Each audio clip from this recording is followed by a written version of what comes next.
Em nome do Pai, do Filho e do Espírito Santo. Amém.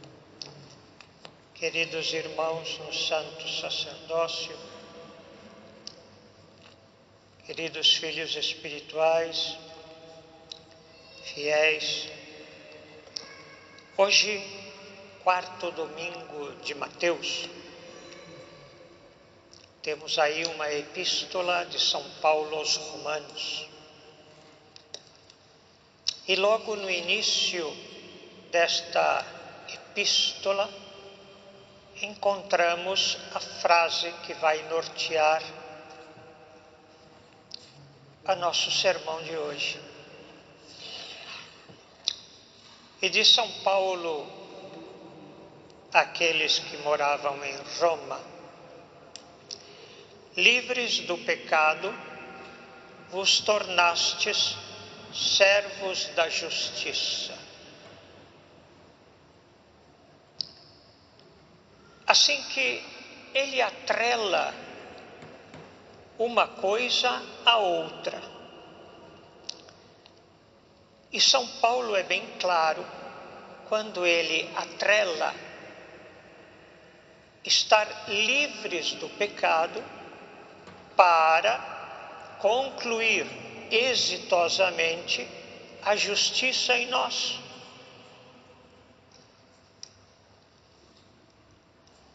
A justiça existe por causa da lei. Ele vai falar aqui. E a lei existe por causa do pecado. Porque antes do pecado, a única lei que havia era a união entre Deus e o homem. Como eu dizia hoje numa reuniãozinha que tivemos, o homem e a lei são dicotômicos na sua criação. Mas é necessário que haja a lei para o cumprimento da justiça depois do pecado. É somente quando estivermos livres do pecado, como nos diz o apóstolo, que nos tornaremos servos da justiça. Nos entregaremos ao serviço da justiça à medida que nos encaminhamos à santidade de vida.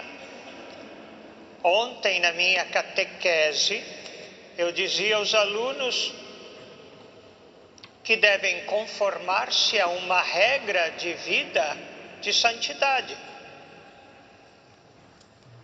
O conformar-se a uma regra de vida para a santidade é conformar-se em Cristo.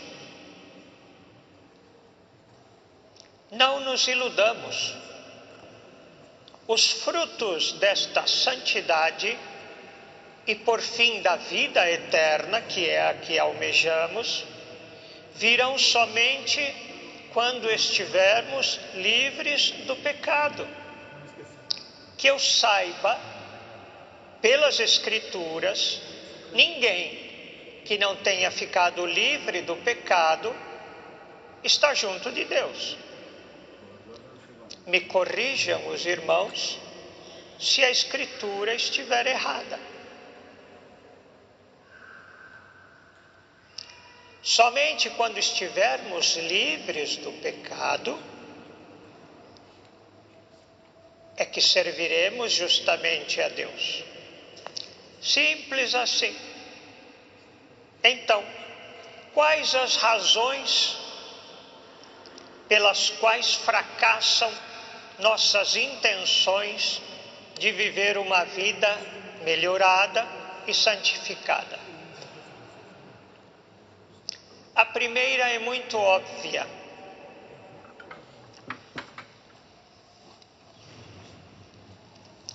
Frequentemente ela reside no fato de que nossas intenções são demasiado vagas e indefinidas, mais ou menos como aquelas que fazemos no final do ano.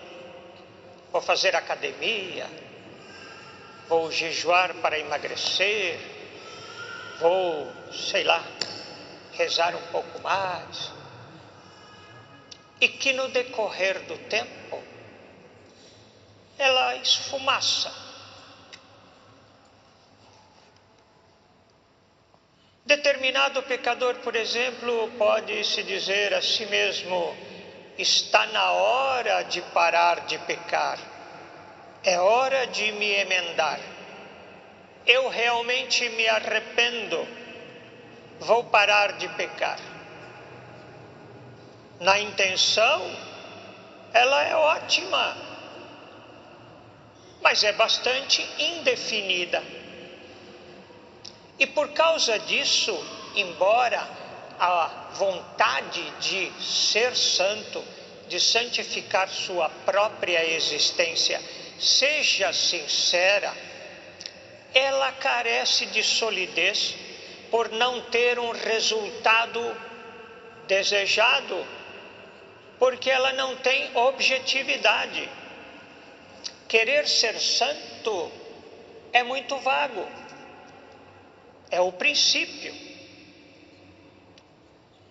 mas não é o meio e nem o caminho, é só a vontade.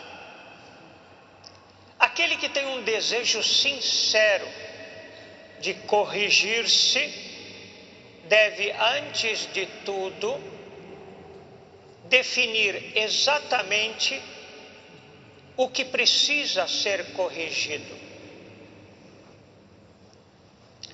É engraçado, porque nós vemos que quando alguém sai para uma batalha, quando há uma guerra, eu não acredito que um general possa colocar as suas tropas e a ele mesmo em perigo, sem uma estratégia para tentar vencer essa batalha do seu inimigo.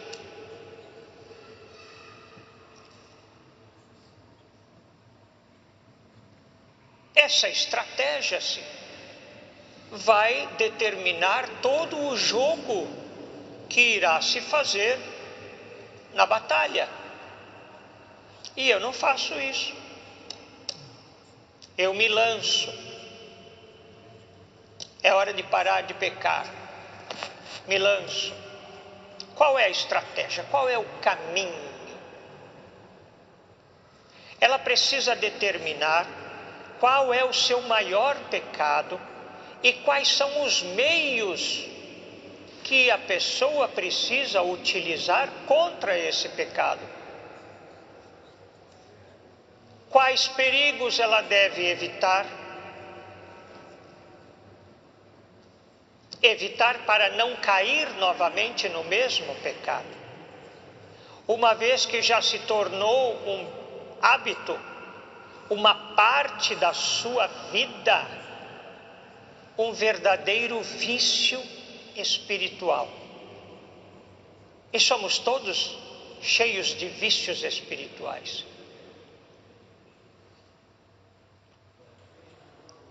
Toda essa meditação, esse autoexame, deve ser o primeiro passo.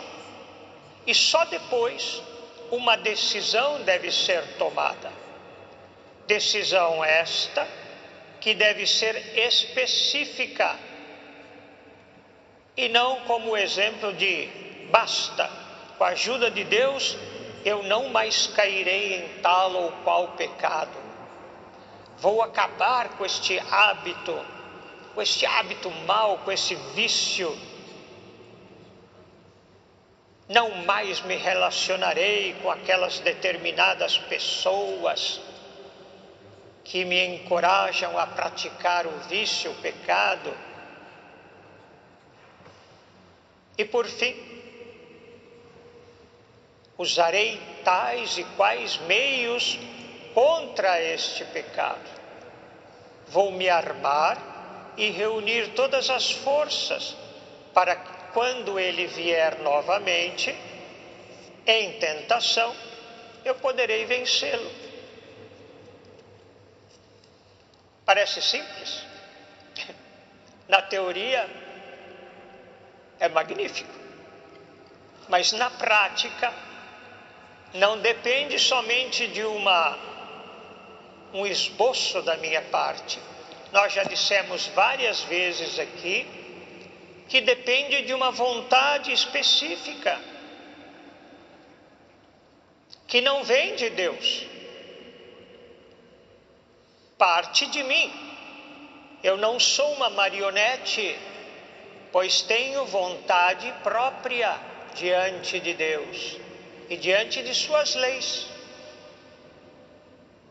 Assim que a santidade que eu quero parte da minha vontade e não de outra coisa. Lógico que tem a graça de Deus que agirá a partir do momento que eu decida trilhar pela santidade. O mesmo deve ser dito a respeito da decisão de viver uma vida reta. Ontem mesmo comentávamos com o grupo da catequese a respeito disso. Não basta apenas contentar a si mesmo afirmando: de agora em diante viverei uma vida agradável a Deus. Tal resolução não é suficiente. Por quê? Porque ela não é precisa. Embora possa vir do meu coração esta resolução, é duvidoso que chegue a ter um efeito prático. Aquele que deseja abandonar a vida de pecado e viver retamente, deve, antes de tudo, examinar quais são as suas obrigações, porque achamos que Deus tem para conosco obrigações. E não é Deus que tem obrigações para conosco. Somos nós que temos obrigações para com Ele. Nós somos a criatura e não o Criador. Nós somos a espécie e não a essência da criação. Então, nossas obrigações passam por quem? Por Jesus, Cristo, Senhor e Salvador. Caminho, verdade e vida. Logos, a palavra viva de Deus. Através do que? Do cumprimento dos seus mandamentos. Aquele que me ama, cumpre meus mandamentos, não sejam iludidos. Santidade, vida reta, ilusão. Rezarei agora tantas coisas, irei na igreja, receberei a Eucaristia. Se não tem decisão para afastar-se do pecado, tudo isso é ilusão. É uma fumaça que se desvanecerá em pouco tempo. Aquele que deseja abandonar esta vida vai seguir os mandamentos. Ele tem maior ou menor dificuldade no prazer de cumprir esses mandamentos, que é exatamente aquilo que atrapalha o nosso caminhar rumo a esta santidade. O que se precisa fazer? Que meios se deve empregar para cumprir mais prontamente os mandamentos divinos do Senhor? Tendo feito isso, ele deve tomar uma decisão específica. Não é só mais com a ajuda de Deus, não. Com a ajuda de Deus, tentarei cumprir firmemente e eficazmente as obrigações para com Deus. para com a sua santa igreja, para com o meu próximo, para com o cosmos do qual fazemos parte. Porque até agora cumprimos de maneira precária tudo aquilo que foi dito aqui. Me aplicarei em usar tais ou quais meios para esse cumprimento. Não esperar que ele se cumpra sem a vontade decidida. Em geral, quanto mais definida for a nossa intenção como pessoa de mudar de vida e viver retamente, mais adequadas serão as circunstâncias particulares, o estado de alma dessa pessoa, seu relacionamento para com Deus e para com o próximo. E aí é que entra a justiça. Tanto mais esperança há quando decidimos torná-la realidade. Quando uma coisa é bem definida, é mais fácil para a pessoa direcionar pensamentos e forças para determinado assunto. E assim, devemos atingir o objetivo de maneira mais prática. Além disso, nossas boas intenções também falham por outra razão. A de não prendermos fielmente a nossa decisão, a nossa vontade. É o atrelamento que eu falei. Mal se passam 2 ou 3 dias e tudo volta ao normal. E aquilo se transformou em nada. Sequer me lembro das minhas resoluções. Por quê? Porque são as preocupações, o meu dia a dia, a mundanidade, a internet e as coisas que me fazem perder o meu tempo diante de Deus, sem proveito nenhum à minha alma.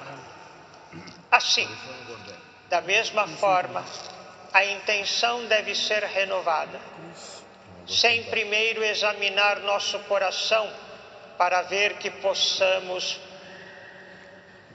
passar como o nosso dia. Mantivemos nossa promessa a Deus, e se acontecer de irmos contra nossa decisão, emendar-nos. É desse modo que agem as pessoas que estão preocupadas com a salvação de suas almas, e desta maneira elas poderão obter justiça e salvação.